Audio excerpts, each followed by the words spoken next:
Hello friends and students, अस्सलाम वालेकुम। निज़ाम academy channel पे आप लोगों का वेलकम है, खैर मकदम है। देखिए, आप लोगों का एग्ज़ाम करीब है। इसको देखते हुए इंग्लिश मेथडोलॉजी की एक सीरीज़ शुरू की जा रही है। इसका सारा चैप्टर इंशाल्लाह एक हफ्ते 10 दिन में पूरा हो जाएगा। इससे पहले आपको पता है कि अगर आपने सेकेंडरी ग्रेड टीचर के लिए अप्लाई किया है तो उसका पहले पार्ट में पूछा जाता है कि इंग्लिश लैंग्वेज के बारे में, उसमें बहुत सारे टॉपिक्स हैं। उससे मुताल्लिक अभी कुछ ही दिन पहले टी-स्टेट 2024 के लिए मैंने सारी वीडियो बनाई है। आप प्लेलिस्ट में जा करके एक एक वीडियो देख सकते हैं, ठीक है। टोटल 15 वीडियो है, ठीक है। आपकी 15 है। इसमें सारे जो है लैंग्वेज यानी पार्ट ऑफ स्पीच क्या है, टेंसेस क्या है, टाइप ऑफ सेंटेंसेस क्या है, क्लास क्या है, और इसी के साथ क्वेश्चन टैग क्या है, डायरेक्ट इनडायरेक्ट एक्टिव पैसिव, सारे चैप्टर को कवर किया गया है। आपका सिर्फ यही बचा था मेथडोलॉजी, ठीक है। मेथडोलॉजी के भी अच्छे खासे चैप्टर हैं, आप देख सकते हैं, ठीक है। आज की क्लास में हम लोग पूरा देखेंगे एस्पेक्ट ऑफ लैंग्वेज क्या है, इंग्लिश लैंग्वेज क्या है, उसकी हिस्ट्री क्या है, उसका नेचर क्या है, उसके इम्पोर्टेंस क्या है, principles of English as a second language. इतना सारा टॉपिक आज की क्लास में हम लोग कवर कर देंगे, ठीक है। आखिर तक बने रहिएगा। जो भी आपको अहम लगे उसको अपने नोटबुक में लिखते जाइए, क्योंकि आपका कंसेप्ट पूरा क्लियर हो जाएगा। क्योंकि क्लास एक मैराथन की तरह है, बहुत सारे कंसेप्ट को एक ही वीडियो में पूरा किया जाएगा, ठीक है। तो पहला एस्पेक्ट ऑफ इंग्लिश है, तो एस्पेक्ट ऑफ इंग्लिश में इतने सारे चैप्टर को कवर किया जाएगा, ठीक है। अगर आपने सेकेंडरी ग्रेड टीचर, ठीक है, SGT के लिए अप्लाई कर रखा है तो उसका ये सिलेबस आपके सामने है। आपको पता है उर्दू के भी पूछे जाते हैं, इंग्लिश भी पूछे जाते हैं। उर्दू की भी वीडियो आप देखेंगे, टी-स्टेट में उर्दू के भी 19 वीडियो है, ठीक है। उसका सारा चैप्टर कवर है। कुछ मेथडोलॉजी के कुछ टॉपिक बाकी हैं, उसकी भी वीडियो इंशाल्लाह एक ही 2 दिन में आपको मिलती रहेगी, ताकि आपका पूरी यानी एग्ज़ाम से पहले पूरी तैयारी हो सके, ठीक है। मेरी कोशिश यही है, अगर सब कुछ ठीक रहा है तो इंशाल्लाह पूरा हो जाएगा। चलिए, तो ये आप देख लीजिएगा, उसमें से एक एक टॉपिक जो भी आपका क्लियर नहीं उसको देख लीजिएगा। और इसी के साथ निज़ाम एकेडमी 22 करके टेलीग्राम चैनल है, इसकी लिंक डिस्क्रिप्शन बॉक्स में है, आप क्लिक करके जुड़ जाएं। इसी के साथ फीडबैक ज़रूर दीजिएगा ताकि हमें पता चले आपको समझ में आया कि नहीं। नए हैं तो चैनल को सब्सक्राइब कर लें, सब्सक्राइब कर लेंगे तो वीडियो अपलोड होगी, नोटिफिकेशन मिल जाएगा, ठीक है। तो ये जो है parts of speech with PYQ जो 15 वीडियो है, इसकी जो प्लेलिस्ट है, ठीक है, प्लेलिस्ट में डिस्क्रिप्शन बॉक्स में भी रख दूंगा, वहाँ से भी आप देख सकते हैं, ठीक है। क्योंकि अभी हाल ही में पढ़ाया है, दोबारा उसको पढ़ाने की कोई ज़रूरत नहीं है। सिर्फ मेथडोलॉजी आपकी बाकी है, उसको मैं डिटेल से पढ़ाता हूँ। चलिए, एक एक करके पॉइंट आप देखते जाइएगा। English in India and language learning, ठीक है। पहला इसको हम देखेंगे। देखिए, इंग्लिश से मुतालिक, English has today become one of the major language of the world. आपको पता है वर्ल्ड यानी दुनिया की सबसे ज़्यादा बोली जाने वाली ज़ुबान इंग्लिश है। And Indian can neglect it's study only at the risk of loss of them. यानी अगर उसको नेग्लेक्ट करते हैं, नज़रअंदाज करते हैं अपनी स्टडी में, तो बहुत बड़ा लॉस करेंगे। किसने कहा है? पंडित नेहरू ने इससे मुतालिक यानी इंग्लिश से मुतालिक कहा है। English has been is holding and will continue to hold a unique position in India। आपको पता है कि जब से अंग्रेज़ आए 1600 से, ईस्ट इंडिया कंपनी रखी, ईस्ट इंडिया कंपनी बनी, उसके बाद ही से हिंदुस्तान में इंग्लिश को प्रमोट किया जाने लगा, ठीक है। और अभी तक यानी आज़ादी के बाद आपको पता है जब हिंदुस्तान आज़ाद हुआ तो जब इसका कॉन्स्टिट्यूशन बना, इसका आइन बना, तो ये बात कही गई थी कि 15 साल तक हम इंग्लिश यूज़ करेंगे, लेकिन उसके बाद हम हिंदी को यानी ऑफिशियल लैंग्वेज यानी रस्मी ज़ुबान माना गया था। ये हुआ कि हिंदी इंग्लिश दोनों यूज़ करेंगे 15 साल तक यानी 1965 तक, और उसके बाद जो है हम हिंदी का यूज़ करेंगे, लेकिन ये हो नहीं पाया।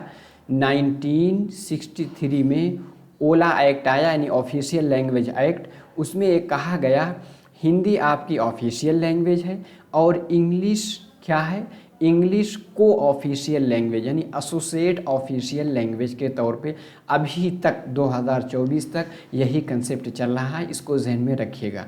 पूछा जा सकता है कि इंग्लिश हिंदुस्तान में क्या है, तो आप कहेंगे कि कॉन्स्टिट्यूशन के अकॉर्डिंग क्या है, एसोसिएट या को ऑफिशियल लैंग्वेज है कौन, आपकी इंग्लिश। ठीक है। और इसी के साथ पूछा जा सकता 8वीं शेड्यूल में जो 22 ज़ुबानें हैं उसमें इंग्लिश है क्या, नहीं, उसमें इंग्लिश नहीं है। ठीक है, आगे चलिए, जो पॉइंट है उस पर डिस्कस करेंगे। English language is an easy means of communication. आपको पता है कम्युनिकेशन जो हमारा इबलाग होता है, तरसील होता है, मुआसलात होता है, यानी कम्युनिकेशन का सबसे बेहतरीन ज़रिया क्या है, इंग्लिश है। In the international arena of life, यानी दुनिया में कहीं भी आप चले जाएं, अगर आप इंग्लिश जानते हैं तो आप कम्युनिकेशन अच्छे से कर सकते हैं। Though foreign language it occupies a unique position in our country. अगरचे फॉरेन लैंग्वेज है यानी अंग्रेज़ों की ज़ुबान है, लेकिन एक यूनिक पोजीशन, एक मिसाली पोजीशन यानी एक मिसाली जगह रखती है कहाँ, हमारे कंट्री में, ड्यू टू इट्स रिचनेस, क्योंकि बहुत ही रिच ज़ुबान है। ठीक है, आप मेडिसिन से रेलवे स्टेशन पे कहीं भी जाएंगे इंग्लिश आपको ज़रूर लिखी हुई मिलेगी। इसी की तरह फ्लेक्सिबिलिटी, ठीक है, एलिगेंस एंड डिग्निटी, क्योंकि इसमें फ्लेक्सिबिलिटी पाई जाती है। ठीक है, एलिगेंस का मतलब है कि इसमें फसाहत भी पाया जाता है, और डिग्निटी क्योंकि इसका एक वक़ार है, किसका, इंग्लिश लैंग्वेज का। आगे है, in India English was introduced 2 centuries एगो by the east India company. बताने यानी 2 सदी पहले ही ईस्ट इंडिया कंपनी के ज़रिए इंग्लिश को इंट्रोड्यूस किया गया था। यानी जब मैकाले का मिनट आया था तभी कहा गया था कि इंग्लिश मीडियम में पढ़ाई होनी चाहिए। फिर वुड का डिस्पैच आया, उसमें भी इंग्लिश लैंग्वेज की बातें हुई थी। First for the trade and commerce, यानी किसकी ज़ुबान है, ट्रेड यानी तिजारत की, कॉमर्स जिसको आप कहते हैं व्यवसाय की। ठीक है, जिसके ज़रिए हम तिजारत करते हैं। अगर इंग्लिश जानते हैं तो आपकी तिजारत अच्छी तरह होगी। Later the language share the political, administrative and educational life of country, क्योंकि आपको पता है पॉलिटिकल में यानी सियासी एतबार पे भी इंग्लिश बोली जाती है, एडमिनिस्ट्रेटिव यानी जिसको आप प्रशासन कहते हैं, ठीक है, रियासत में, और आगे क्या है, एजुकेशनल लाइफ। आप तालीम में भी देखेंगे, सारी आप देखेंगे साइंस की बुकें, इसी के साथ अच्छी अच्छी जो मटेरियल हैं किस में है, सब इंग्लिश में होते हैं। आपके जो पेपर बनते हैं इंग्लिश में बनते हैं, इंग्लिश आपका सोर्स लैंग्वेज बनती है, उसके बाद सारी ज़ुबानों में ट्रांसलेट होता है और आपकी टारगेट लैंग्वेज होती है। English has accelerated the process of modernization of Indian society, जाहिर सी बात है, and has helped us in building newer scientific and cultural tradition. इससे हम साइंटिफिक और नए कल्चरल ट्रेडिशन, जाहिर सी बात है अगर हम इंग्लिश पढ़ेंगे तो अंग्रेज़ों का जो लिटरेचर है, लिटरेचर के ज़रिए अंग्रेज़ों का कल्चर, उनका सिविलाइजेशन यानी उनकी तहज़ीब व तमद्दुन को भी हम लोग सीखेंगे। आगे चलिए, देखिए कुछ फैक्ट है, क्योंकि इंग्लिश लैंग्वेज की हिस्ट्री भी आपके सिलेबस में है। Lord Macaulay in his famous minute, minute का मतलब होता है खुलासे राय, कब दिया, 1835 में, propose to produce through English education a class of persons, यानी इंडियन इन ब्लड। इसने क्या कहा था, जो हिंदुस्तानी खून में तो इंडियन हो यानी हिंदुस्तानी हो, एंड कलर, खून और कलर में तो हिंदुस्तानी है, लेकिन English, but English in taste, लेकिन टेस्ट किसका करते हैं, इंग्लिश का, इन ओपिनियन में, एंड मॉरल एंड इंटेलेक्ट, ठीक है, किसने कहा? लॉर्ड मैकाले, जिसने अपना मिनट दिया था। आगे है चार्ल्स ग्रांट, इसने क्या कहा था? ये क्या है? Father of English education in India. याद रखिएगा नाम, इसको कहीं लिख लीजिए। यानी चार्ल्स ग्रांट क्या कहा जाता है? फादर ऑफ इंग्लिश एजुकेशन, यानी अंग्रेज़ी तालीम का फादर यानी पिता, जिसको आप कहेंगे यानी बाप यानी वालिद, कौन कहलाता है? Charles grant. आगे है चार्टर ऑफ 1813। 1813 का चार्टर क्या था? Granted sanction to teach English in India, यानी 1813 का चार्टर था। उसने इस चीज़ को तस्लीम किया कि इंग्लिश को इंडिया में पढ़ाया जाना चाहिए। आगे है Lord William Bentinck and Lord Auckland encouraged study of English by offering white collar jobs. यानी उस टाइम यानी 1835-36 में कौन था? लॉर्ड विलियम बेंटिक, जो गवर्नर जनरल था इंडिया का। इसने कहा अगर कोई इंग्लिश सीखता है तो उसको वाइट कॉलर जॉब्स यानी एक अच्छी ऑफिसर वाली और एक रिस्पेक्टेडफुल जॉब दी जाएगी। आगे है हिंदू कॉलेज, इसी तरह विद्यालय and Duff's English college established popularize English. यानी ये सब हिंदू कॉलेज, इसी तरह विद्यालय एंड डफ इंग्लिश कॉलेज, ये सब क्या थे? ये सब इसलिए इस्टेब्लिश किए गए थे ताकि यहाँ पर इंग्लिश को प्रमोट किया जा सके। ठीक है। और downward filtration theory, Lord Macaulay ने एक थ्योरी दिया था, डाउनवर्ड फिल्ट्रेशन थ्योरी। पूछा जा सकता है किसने दिया था? Lord Macaulay. Downward filtration theory का मतलब ये है कि मैकाले ने बताया था कि एजुकेशन यानी तालीम सबको लेने की ज़रूरत नहीं है। जो थोड़ा सा मालदार लोग हैं, पहले ही से जिनकी माली हालत अच्छी है, उनको एजुकेशन दे दिया जाए और उनसे छन छन करके जो नीचे तबके के लोग हैं कुछ ना कुछ सीख लेंगे। तो डाउनवर्ड फिल्ट्रेशन थ्योरी किसने दिया था? लॉर्ड मैकाले ने दिया था। चलिए आगे चलते हैं। वुड का डिस्पैच कब आया था? 1854 में। रिपोर्ट्स सर चार्ल्स वुड इसका नाम था। इस called the Magna carta of Indian education. एक चीज़ याद रखिएगा, डाउनवर्ड फिल्ट्रेशन थ्योरी किसने दिया? मैकाले ने दिया। वुड के डिस्पैच में एक लफ्ज़ कहा गया था, Magna carta of Indian education. Indian education का मैग्ना कार्टा किसे कहा गया? वुड के डिस्पैच को। क्यों? क्योंकि वुड ने क्या कहा था? Give equality of status in Indian vernacular along with English. इसने क्या कहा था?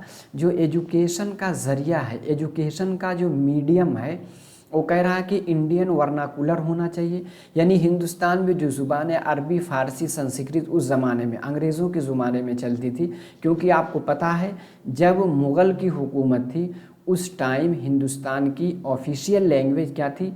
पर्शियन थी। तो कहीं कहीं पर्शियन में, कहीं अरबी में और कहीं कहीं संस्कृत में यानी हिंदी में एजुकेशन दी जाती थी। तो उसने कहा एजुकेशन इंग्लिश और इसमें दोनों में दी जानी चाहिए, इसलिए वुड के डिस्पैच को अच्छा माना गया था।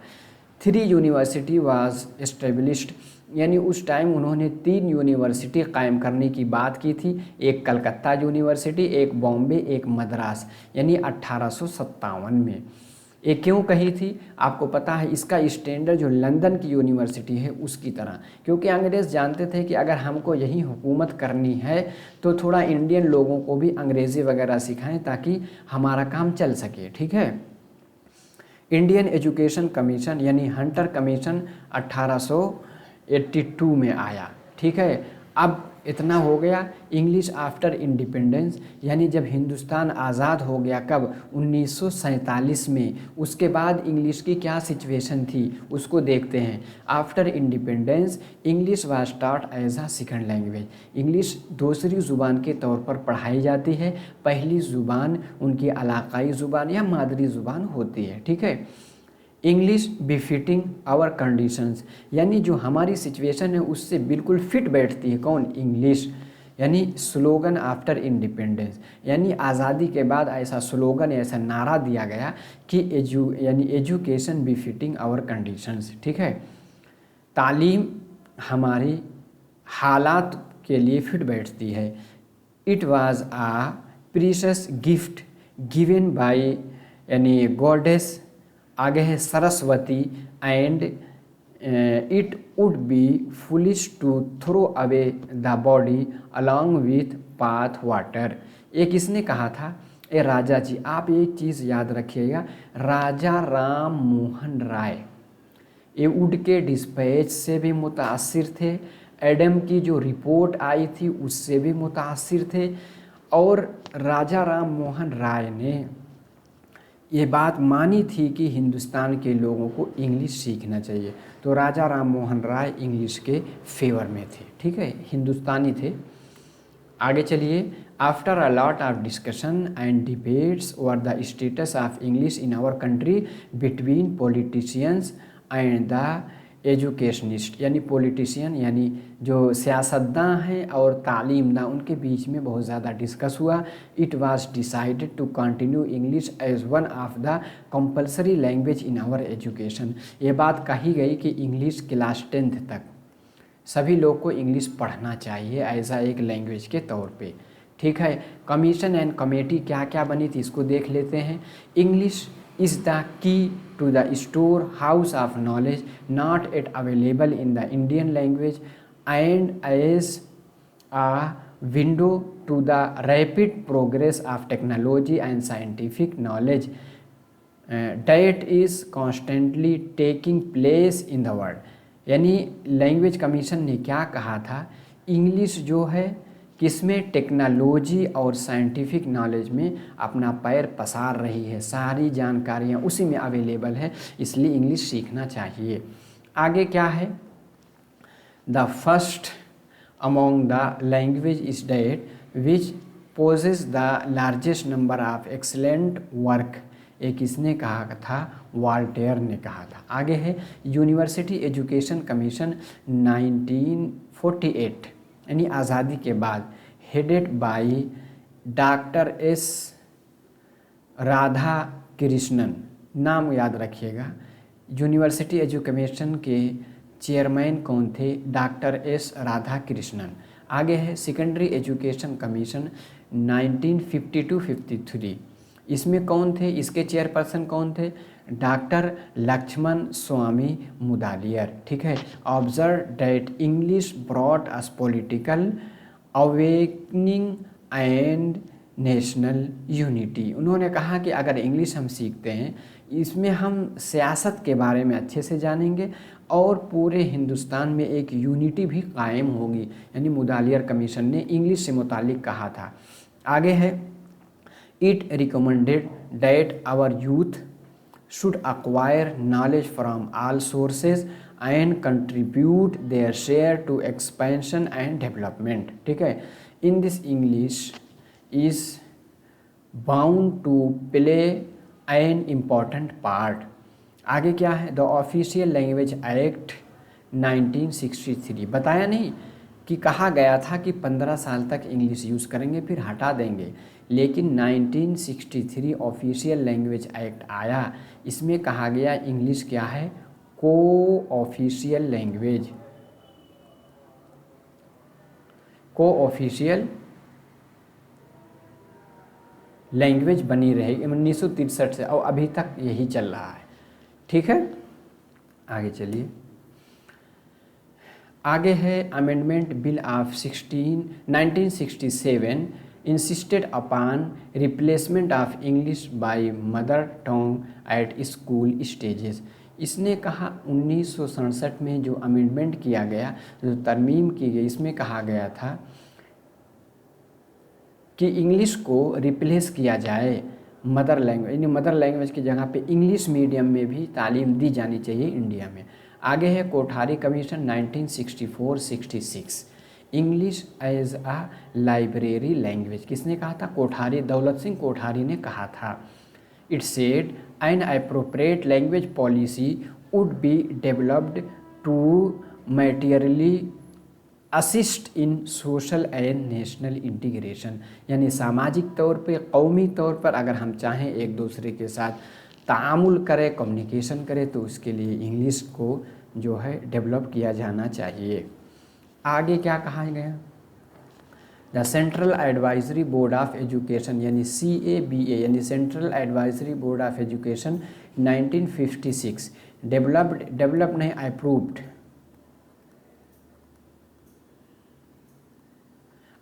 3 लैंग्वेज फार्मूला, ठीक है। लेकिन अगर पूछा जाए कि 3 लैंग्वेज फार्मूला की सिफारिश यानी रिकमेंडेशन किसने की थी, कोठारी कमीशन ने, इसको याद रखिएगा। According to this formula every child should learn 3 language in his school यानी करियर, अपने स्कूल करियर में 3 लैंग्वेज सीखेगा। क्या है, पहली क्या है, मादरी ज़ुबान यानी मदर टंग या regional language should be the first language. पहली ज़ुबान क्या होगी, चाहे हिंदी स्पीकिंग स्टेट है, नॉन हिंदी स्पीकिंग स्टेट, उसमें क्या है, पहली ज़ुबान उनकी मादरी ज़ुबान जो बच्चा घर से सीखा है। इसी तरह रीजनल लैंग्वेज। दूसरा क्या है, English as a second language, every child should learn Hindi, तीसरे में हिंदी सीखना चाहिए, तीसरी ज़ुबान, since it is a national language, ठीक है। आगे है the conference of chief minister in 1961 में जो हर अलग अलग स्टेट के चीफ मिनिस्टर यानी जो वज़ीर आला थे उनका एक कॉन्फ्रेंस हुआ, मॉडिफाइड द 3 लैंग्वेज फार्मूला, उन्होंने 3 लैंग्वेज फार्मूला को मॉडिफाई किया। क्या कहा, पहला क्या है, the regional language mother language when it is different from regional language, ठीक है। दूसरा क्या, Hindi any other Indian language in Hindi speaking state, दूसरी ज़ुबान हिंदी स्पीकिंग स्टेट में हिंदी होगी, या दूसरी मॉडर्न इंडियन लैंग्वेज जो 22 ज़ुबानें आपके शेड्यूल 8 में है, ठीक है। इंग्लिश और एनी अदर यूरोपियन लैंग्वेज होने चाहिए, 61 में कहा गया था, ठीक है। आगे क्या है, आगे आप देखेंगे कोठारी कमीशन ने 3 लैंग्वेज फार्मूला का जो कंसेप्ट दिया था उसको थोड़ा सीख लीजिए। जैसे कहा गया था, एक जो है हिंदी एक जो है हिंदी यानी ऐसे स्टेट जहाँ हिंदी बोली जाती है, एक जो है क्या था, नॉन हिंदी। इसमें कहा गया था पहली ज़ुबान सबकी मादरी ज़ुबान होगी या इलाकाई यानी रीजनल लैंग्वेज या यानी मदर टंग, ठीक है। यहाँ भी नॉन हिंदी स्पीकिंग, ये जो साउथ के जितने स्टेट हैं जैसे तेलंगाना है, आंध्र प्रदेश है, कर्नाटका है, केरल है, तमिलनाडु है, ये सब क्या है, नॉन हिंदी स्पीकिंग स्टेट है। यहाँ भी पहली क्या है, मदर टंग या रीजनल लैंग्वेज, ठीक है। दूसरी ज़ुबान क्या होगी, दूसरी ज़ुबान हिंदी स्पीकिंग स्टेट में या तो इंग्लिश होगी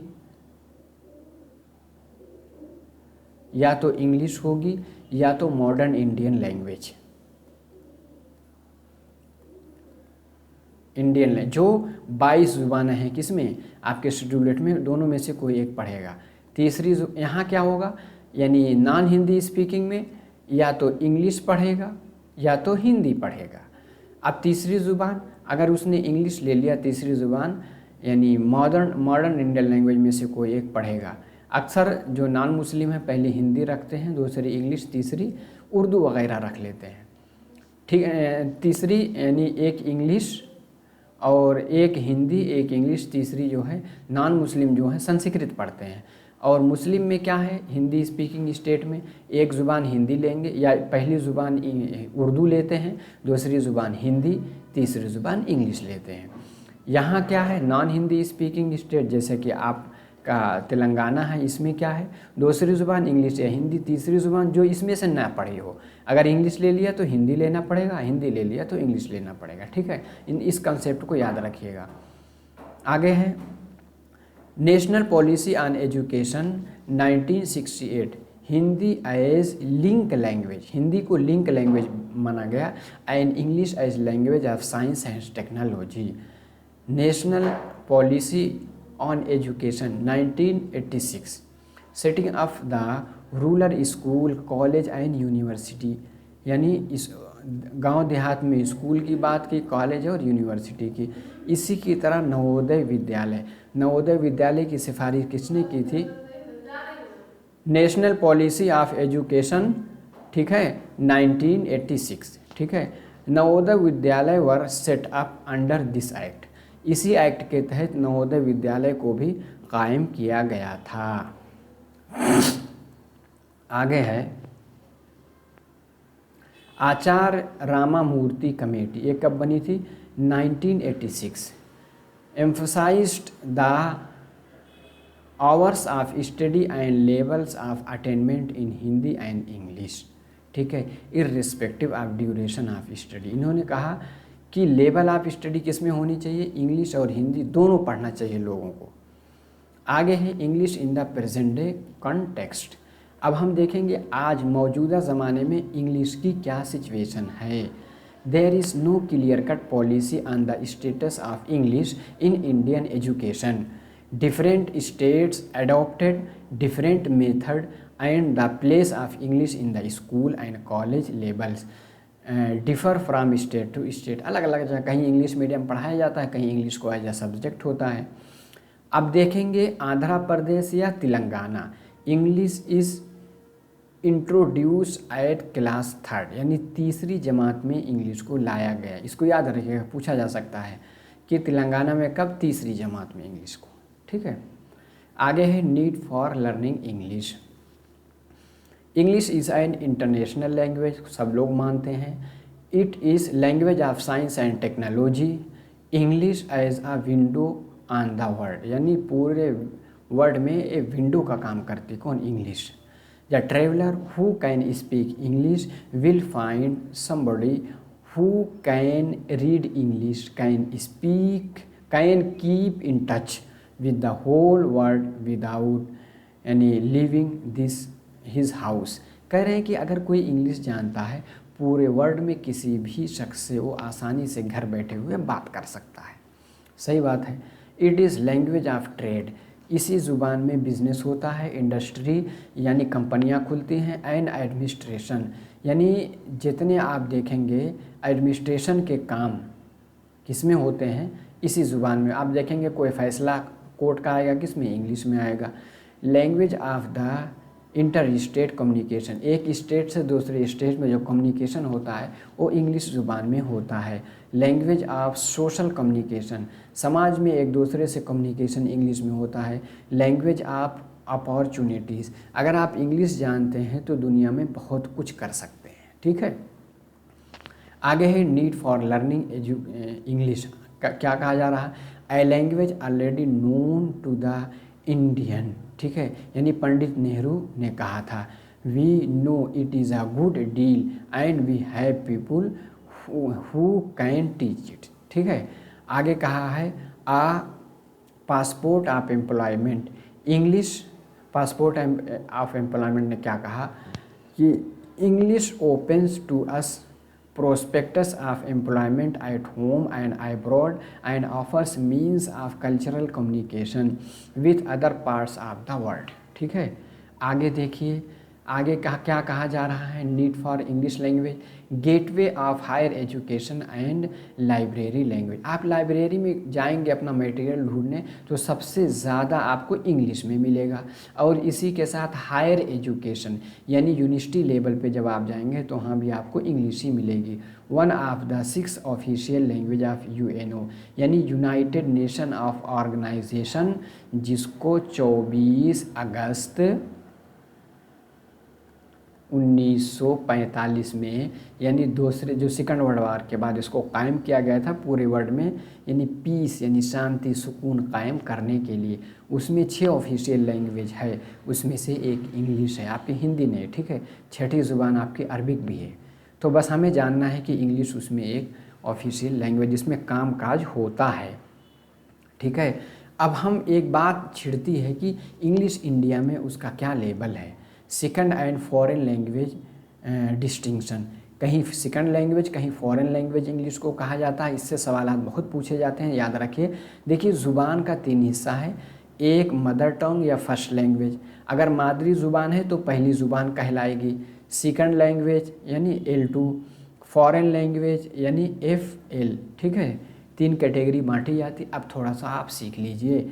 mother tongue is considered as first language, कहीं भी अगर मादरी ज़ुबान या रीजनल लैंग्वेज क्या है वो हमेशा फर्स्ट लैंग्वेज की कैटेगरी में आता है। Because he learn first it from his mother's lap, यानी अपने माँ के गोद से उसको सीखता है। एंड इस यानी continuously exposed and feel most comfortable, in multilingual country in like India. India का है मल्टीलिंगुअल कंट्री। मल्टीलिंगुअल यानी कसीर लसानियात। मल्टीलिंगुअल का मतलब होता है हिंदुस्तान जैसे कंट्री में बहुत सारी ज़ुबानें, आपको देखेंगे आपके आर्टिकल में 22 ज़ुबानें मौजूद हैं, इससे भी ज़्यादा ज़ुबानें बोली जाती हैं। तो मल्टीलिंगुअल कंट्री इंडिया में वहाँ regional language is also considered. वहाँ जो रीजनल लैंग्वेज यानी हर एक स्टेट की जो इलाकाई ज़ुबान होती है उसको हम फर्स्ट लैंग्वेज, याद रखिएगा, ज़रूर पूछा जाता है कि फ़र्स्ट लैंग्वेज क्या है। अगर रीजनल लैंग्वेज है तो फर्स्ट की कैटेगरी में हम लगाएंगे। आगे क्या है, second language is usually not a native language. Second language कभी नेटिव लैंग्वेज यानी इलाकाई लैंग्वेज में सेकंड लैंग्वेज नहीं आती है in a country, but a widely used as a medium of communication. Medium of communication के तौर पर इस्तेमाल की जाती है नेटिव लैंग्वेज, ठीक है, वहाँ इलाकाई ज़ुबान। आगे है for us English is a second language. पूछा जा सकता है इंडिया जैसे मल्टीलिंगुअल कंट्री में इंग्लिश की क्या सिचुएशन है, तो आप क्या कहेंगे, सेकंड लैंग्वेज, फॉरेन लैंग्वेज नहीं कहेंगे। इसमें बहुत गलती लोग करते हैं, फॉरेन नहीं बल्कि सेकंड लैंग्वेज है। आगे है foreign language. Foreign language is not used as a medium of instruction but it is taught as a school subject. School subject के तौर पर फॉरेन लैंग्वेज जैसे फ्रेंच है, रशियन है, पर्शियन है, इसी की तरह टर्किश है और स्पेनिश है, ये सब सारी ज़ुबान, अरबिक है, ये सब ज़ुबानें क्या है फॉरेन लैंग्वेज में एज अ सब्जेक्ट पढ़ाई जाती है। ऑप्शनल सब्जेक्ट है, आप इसको ले सकते हैं। एट सीनियर सेकेंडरी यानी solely for the purpose of giving the status of foreign language competence, यानी हिंदुस्तान में फॉरेन लैंग्वेज को भी एक जगह देने के लिए ऑप्शनल सब्जेक्ट के तौर पे रखा गया है। आगे देखेंगे चाइना, जापान, रशिया। रशिया में रूसी बोली जाती है, जापान में जापानी, चाइना में चीनी।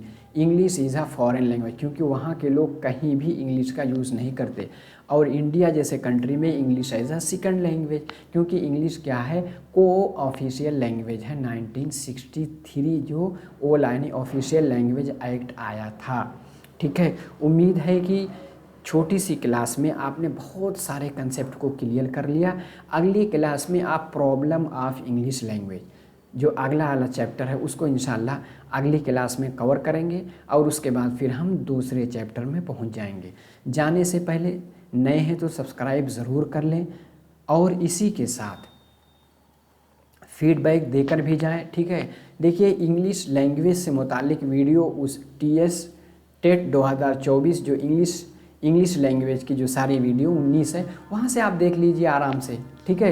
कुछ एक वीडियो में साउंड प्रॉब्लम है उसको मैंने अलग से बनाया है, उसके बाद मेथोडोलॉजी इसे देखिए ताकि एग्ज़ाम से पहले आपका पूरा हो जाए, ठीक है। ख़ास तौर पे इंग्लिश उर्दू मीडियम वाले स्टूडेंट के लिए, ठीक है। तो मेरी दुआएं आपके साथ है, आप तैयारी कीजिए। इंशाअल्लाह अगली क्लास में फिर मिलते हैं। अस्सलामु अलैकुम।